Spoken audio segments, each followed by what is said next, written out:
Well,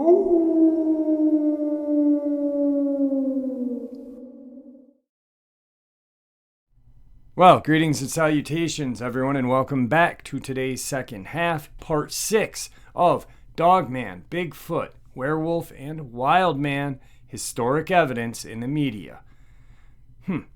Looks like the numbers are kind of down on the views. I don't know if certain people aren't liking it, or other people are just going and enjoying creepy pastas on other channels and imagining that they are real, but this is the real deal. This is historic truth in actual newspapers. I'm providing the sources and the stories, and I have a ton of them. You would not believe how many. Well, actually, you will see how many very soon when we finish. But let's get into some links and then get into some of these historic experiences. As you know, I rely on Patreon, PayPal, and my merch to help the channel to continue to grow and go. The links to Patreon and PayPal are in the description below, my merch displayed directly under the video. Also, Dogman Frightening Encounters, Volume 1, 2, and 3, the audiobook versions. They were written and researched by Tom Lyons, narrated and produced by me, Jeffrey Nadolny. Those audiobooks are available on Audible, Amazon, and iTunes, the links to which are also in the description as well. And finally, last but definitely not least, if you'd really like to help this channel to continue to grow and go, it's very simple. Just subscribe and click the like button. It's fast and it's free. Now, everyone, I have taken far too much of your time. Let's get into today's second half. Shall we? As normal, we will start with the source, then title, then body. Source: The Evening Gazette, Iron Mountain, Michigan, USA, December 20th, 1870. Originally appeared in the Troy Times, Michigan, USA, 1870. The Wild Man of the Woods, Rensselaer Park, Michigan, December 20th, 1870. Directly east of Rensselaer Park, in the bosom of the hills, in a deep gorge down which dashes and leaps the stream which forms the outlet to the lake at Oakwood. Frowning ever, this gully is a shelving of rocks known as Table Rock, the whole forming a scene of picturesque and romantic beauty. This gully extends back as far as the former northern bounds of the cemetery, and is just such a spot as would naturally be chosen as the retreat of gnomes and goblins. However, until within a few days, the only attraction about the place was its picturesqueness. But this suddenly became invested with a romance that is exciting enough to warrant our story. A few days since, the schoolboys, who are constantly rambling about the hills, came home breathless and with their hair on ends, and told of the singular appearance of some person whom they had met in the above locality, and whom they described as a wild man. The children were only laughed at for what was supposed to be their credibility, but they were positive in their story, and described the object as frightful in appearance and action. They admitted nothing supernatural, but said he appeared like a crazy man, and was in a semi-nude condition. They didn't take a very long look at him, as at his appearance they were in something of a hurry to get home. They were not afraid, oh no, but, well, they haven't been on the hill since. Shortly after, their story was successfully substantiated by the appearance of the strange man near the old Beacon House, under the hill, where, by the most hideous yells and grimaces, he frightened the occupants nearly out of their senses. They at once reported the facts to the police, 2 of who repaired to the spot, and after a while succeeded in obtaining sight of the stranger. The police at once gave chase, but the pursued ran like a deer and soon disappeared, and they were unable to discover his whereabouts at the time. He has since been seen sometimes in a state of nudity, and other times partially clothed, with a large knife in his possession, a small fire supposed to be used by him, has frequently been seen at the point about which he seems to wander. He is undoubtedly an escaped lunatic, whether from the Marshall Infirmary or some private place of confinement. Of course, we are at a loss to determine, as no such escape has been announced. His manner of substance has not been discovered, although some declare they have seen places dug up in the earth where he apparently made his resting place. Certain it is, he has haunted the locality for a week or more, and it seems very singular that he has neither been captured nor discovered by his friends. The people at Beacon Place have added 2 or 3 male friends to their family, as they were too much frightened by the presence of their mad visitant to remain alone. Source: The Empire, Sydney, Australia, April 17, 1871. A monster in human form, Avondale, New South Wales, Australia, April 17, 1871. The following peculiars have been supplied to us by Mr. George Osborne of the Illawarra Hotel, Dapto, concerning a strange-looking animal, which he saw last Monday, and which he believes was a gorilla. It is to be hoped successful means may be adopted to capture the animal, alive if possible, as it is quite evident it is one of the greatest natural curiosities yet found in the colony. Together with the interest attached to this peculiarity of this strange monster in human form, there is something very remarkable and suggestive in the fact that he should have presented himself to Mr. Osborne while the gentleman was going his rounds collecting the census. The following are Mr. Osborne's remarks concerning the animal. On my way from Mr. Matthew Keene's, coming down a range about a half a mile behind Mr. John Graham's residence at Avondale, after sunset, my horse was startled at seeing an animal coming down a tree, and when it got within about 8 feet off the ground, it lost its grip and fell.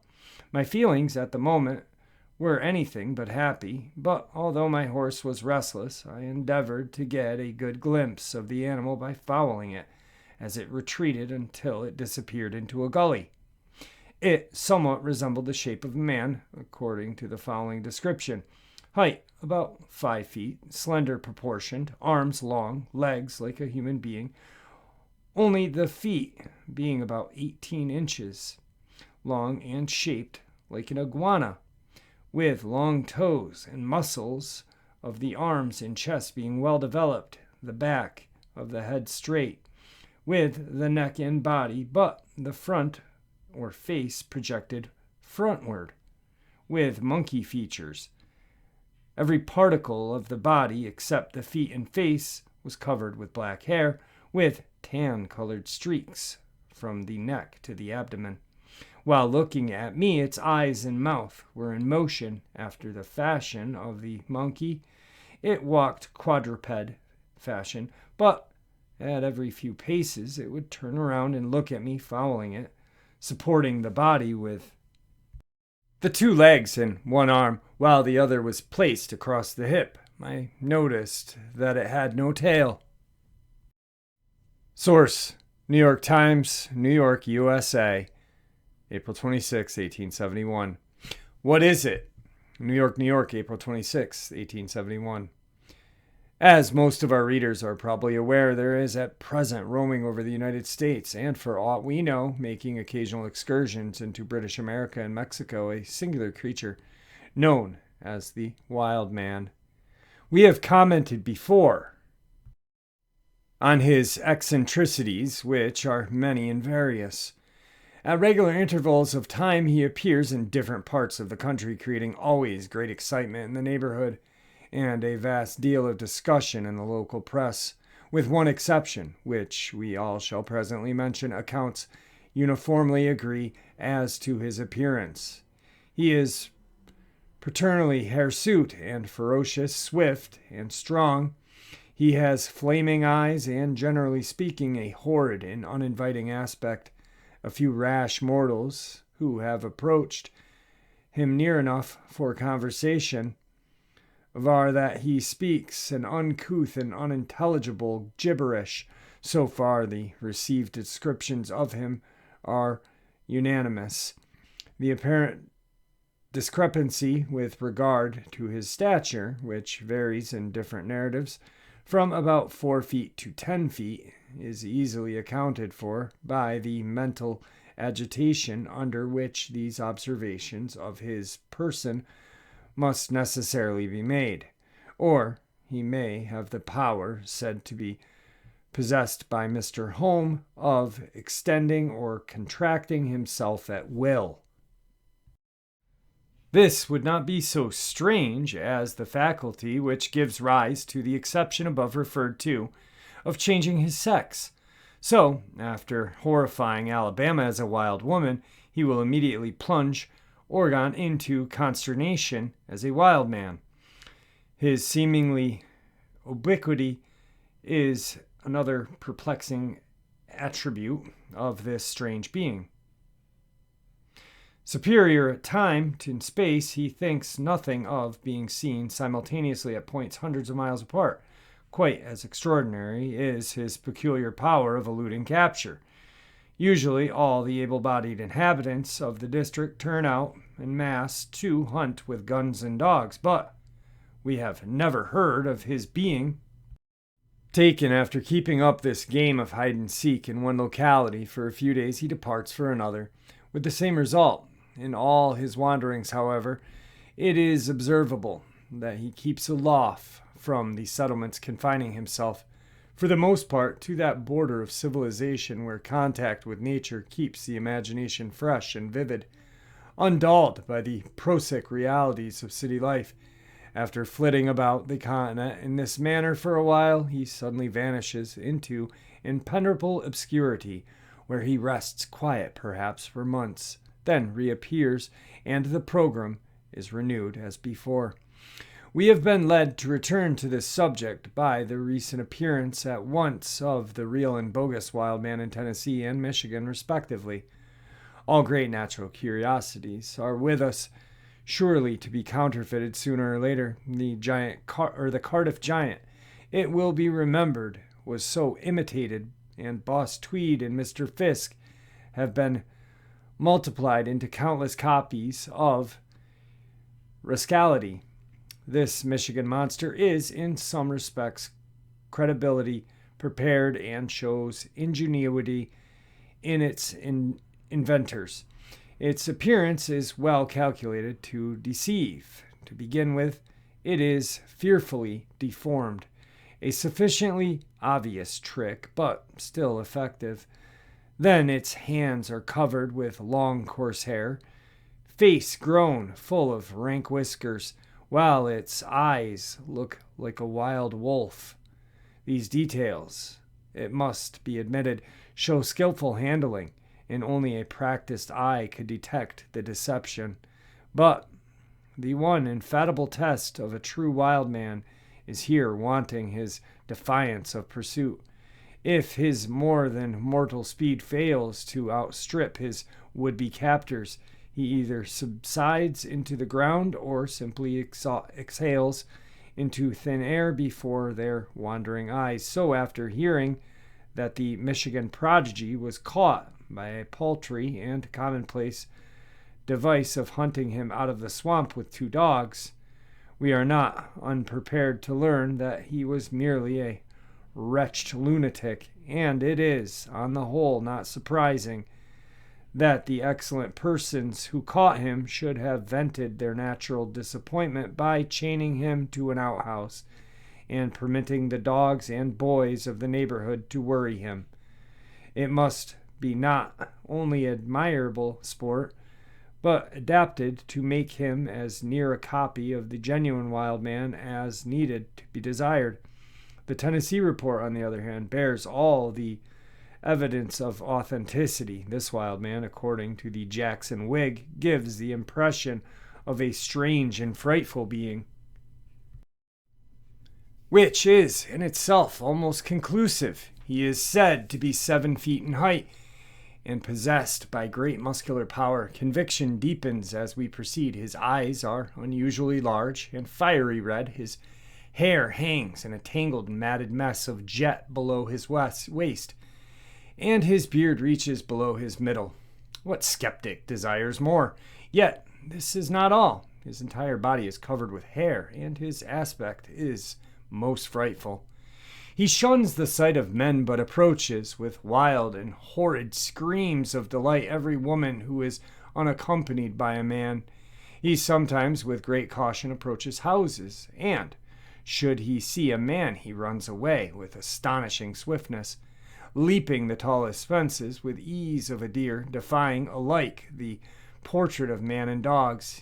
He has frightened several women by attempting to carry them off as well, adds the chronicler, as by this horrid aspect, and the whole country around Sabi is the concertation.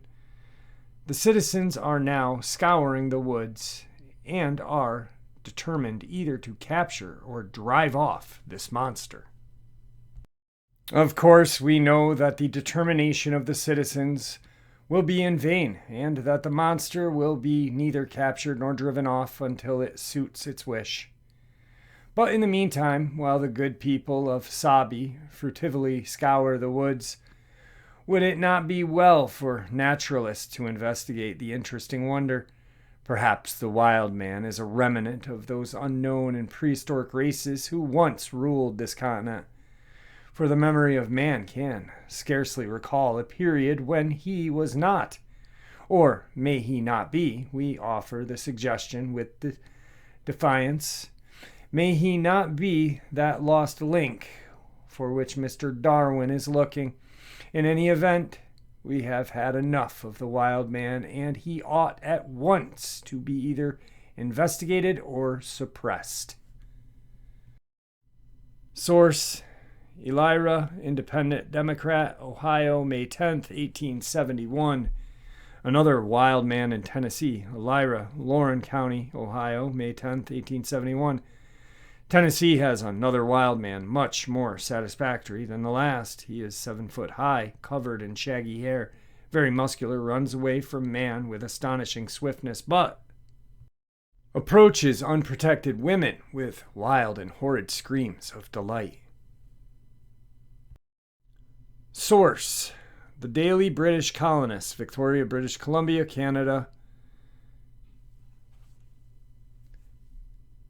A mysterious family history. 3 children taken wild off an island in Lake Huron, Ontario, November 27th, 1874. One morning about a month ago, a man of strange wild man.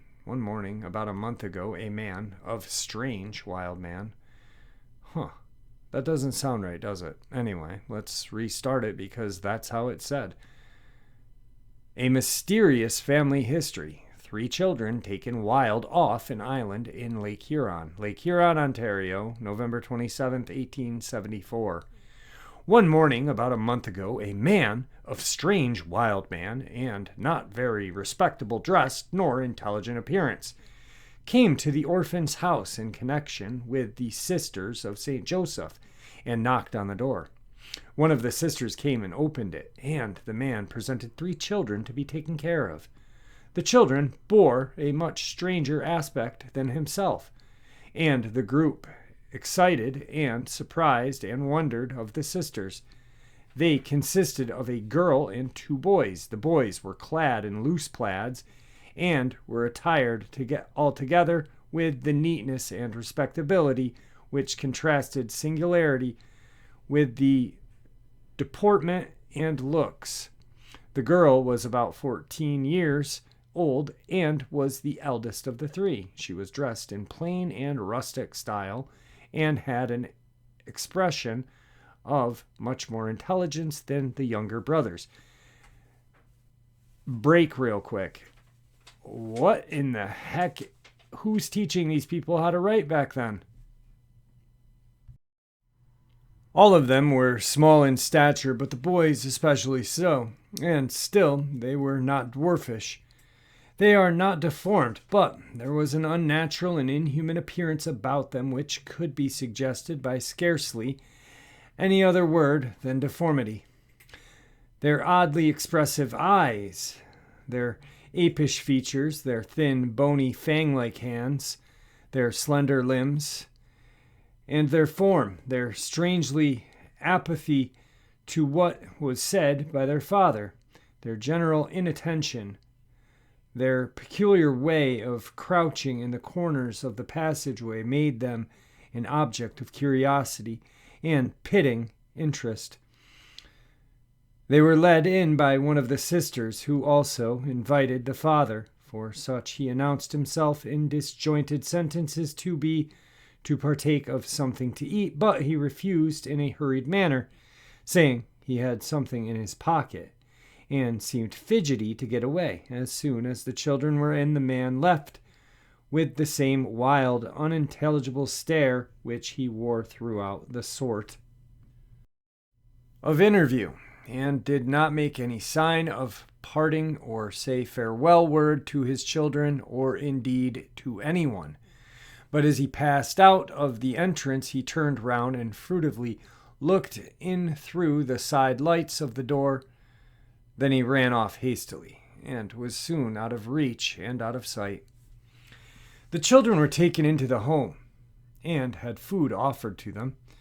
About 2:00 in the afternoon, the wild-looking father was seen to steal softly up to the convent, and again entered the gate and peered inquisitively into the side lights. His offsprings were not there, however, and the moment he saw he was observed, again fled, and was seen no more. The youngest would not taste any food that was offered to them, though they were emaciated and exhausted as could be. Their hands resembled bird claws more than anything else, and their feet were but clusters of bones. On talking to them, it was found that they could not speak, albeit they possessed the natural capacity of articulation, having a full set of teeth, perfectly formed roof of the mouth, tongue capable of every movement. Neither did they pay attention to any words or kind of noise. They had been kept and kindly cared for by the sisters ever since their advent, but it was discovered that the boys were afflicted with a desperate cough, and though every kindness has been bestowed upon them, and every mode of treatment adopted, it is not, though likely, they will survive long. However, they appeared to be gaining strength for some time after being introduced. Their stay in the house has shown them to have lived in the wildest manner, and to have totally unacquainted with the habits of civilized people. They can utter no articulate sound, as was said, but at various times they have been heard to give vent to a weird cry, entirely unlike a human utterance, but somewhat resembling a low wail of some wild animal. This is the sole expression the boys have been known to make, but the girl seems much more intelligent, and can speak common words, though she knows nothing of the ways of civilized life. The boys have a constant habit of crouching in the corners, and one of them sits with his shoulders hunched up, as if by malformation. They prefer raw edibles to cooked food, and have only lately taken to eating at the table. At first, they greedily devoured raw cabbage, leaves of turnip, and even have been known to gulp up the swill that stood in the pail. Of the commonest acts of decency, they at first had no idea, showing their former habits of life, but they have latterly improved in many respects. They sleep mostly in the daytime, and at night wander around their rooms, one of them being found one night in a dangerous position on the staircase in the middle of the night. As to their former history, only this is known, that they were found by Father Chenier of Owen Sound R.C. Mission on a lonely isle of Lake Huron, where the father lived with the strange children, and would allow no one but themselves to live there. The father, seeing their condition, obtained the father's permission at last to take them to the refuge and care for. The parent came with them voluntarily and brought them here. The parents of these singular beings were not married, but are said to have been nearly related. The mother has been dead for years. A letter of expected, here given a sketch of their history. Source: Robert Colombo, 2004, Canadian Monsters. Wild boy seen in Gore Woods, London, Ontario, Gore area, June 27, 1871. A wild boy has been seen in the woods near here. His only coverings consist of a pair of dark pantaloons and a white shirt, both of which are torn and hanging in shreds. One sleeve of the shirt is entirely gone. An older resident came upon him sitting in a knoll plucking the grass and herbs around him to eat. When the resident hailed him, he uttered a howl of dismay and rambled off as fast as he could into the forest. A search party of 10 men recently scoured the brush thoroughly, but no trace of the boy could be found. It is believed that he lives in caves. Source: Kokomo Tribune, Indiana, USA, August 15th, 1871. Superstitions. Kokomo, Indiana, August 15th, 1871. A prevailing superstition amongst the Dutch is that of a hairy man, the wild man of the mountains, a being without other clothing than hirsute abundance, who climbs lofty trees, afflicts children and stock, and defies pursuit and capture. Only last week this ancient adventurer was reported in the reading papers as having been seen on the Welsh mountain. And a sagest editor added, "It is high time that this formidable monster is brought to terms and put under duress." Source: Harold Stevens, 1971, Abominable Snowman of Malaysia. Malayan hairy humanity packed for shipment. Malaya, 1871, A.D. Fredrickson, R.F. G.S. wrote that following about his travel, a curious specimen of hairy humanity, unlike Darwin's idea of origin of the species, was at the time of my visit being conveyed to the cost of shipment to the Society of Calcutta. A sketch was shown, but was not shown for reference of the document. Alright guys, that was part 6 of Dogman, Bigfoot, Werewolf, and Wildman historic experiences in the media. And really quick, that last, not the last one, but a couple back, when they described a wild man, they described a dogman that was in Michigan. If you didn't catch it, how they described its wolfish-like head and its eyes were fiery and this and that. Yet they said it was a hoax, which is strange because then they created it. They said it was created by, being an average man being tied to an outhouse and having dogs and children upset him, and that's what he turned into, or how they dressed him or whatever. Wicked strange. Anyway, I hope you guys liked this part of it as much as I enjoyed sharing it with you. That New York one was just god awful to read. It was like just long and drawn out. Like, get to the good points. Tell us about the crazy wild men. Really sad though about the children, the children of interbreeding. Just really sad. I'm glad that they were at least saved. It's crazy how things happened back then that we just in 2022 don't really think about, but still these things happen daily, in this day and age. Anyway, may the Great Spirit watch over us all, and may He guide us down that path that we call life. Until tomorrow, my friends.